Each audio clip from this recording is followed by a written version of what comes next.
নবী করিম সাল্লাল্লাহু আলাইহি ওয়াসাল্লাম বলেছেন, পৃথিবীতে যত খুন হবে কিয়ামত পর্যন্ত, মনোযোগ রাখেন, পৃথিবীতে কিয়ামত পর্যন্ত যত খুনের ঘটনা ঘটবে, সমস্ত খুনের পাপের একটা অংশ কাবিলের আমলনামায় যুক্ত করা হবে।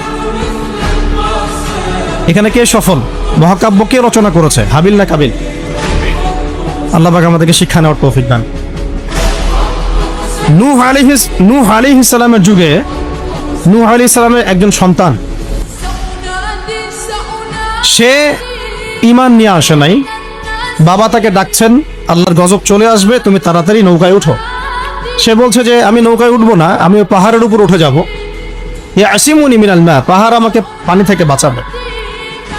নূহ আলাইহিস সালাম পিতা হয়ে ব্যাকুল আর্তনাদ, বাবা আজকে এই আযাব কাউকে বাঁচাতে পারবে না, তাড়াতাড়ি নৌকায় উঠ। তো সে নৌকায় উঠলো না, জীবন সেও দিল। এবং নূহ আলাইহিস সালাম কান্নাকাটি করছেন আল্লাহর কাছে, আল্লাহ ইন্নাহু মিন আহলি, সে আমার পরিবারের একজন, তাকে মাফ করে দাও।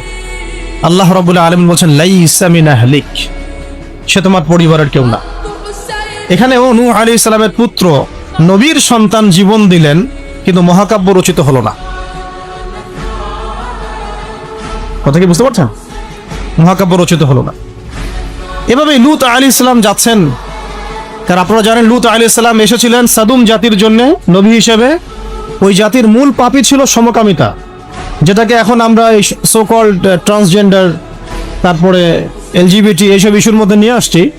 আর এটা পশ্চিমাদের একটা বড় এজেন্ডা, বাংলাদেশে এটাকে বাস্তবায়ন করা। এই জন্য তারা পশ্চিমার কিছু সেবা দাসকে তাদের মাথার উপরে নিয়েছে এটাকে বাস্তবায়ন করার জন্য। এবং যত সুদী এনজিও আছে এদের একটা বড় অংশ এর সাথে সম্পৃক্ত।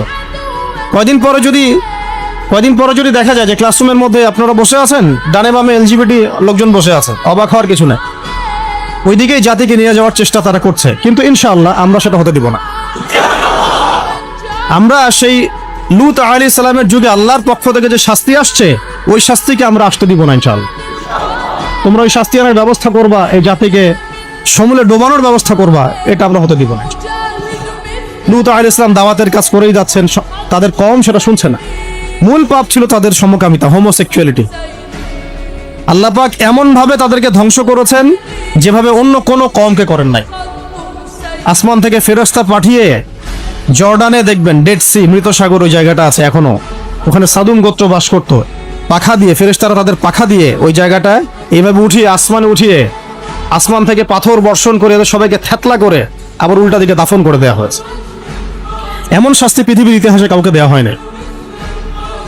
তো আমরা কি বাংলার জমিন এই শাস্তি ডেকে নিয়ে আসতে যাচ্ছি? সবাইকে এই ব্যাপারে সোচ্চার হতে হবে। আল্লাহ পাক আমাদেরকে বোঝার তৌফিক দান করেন।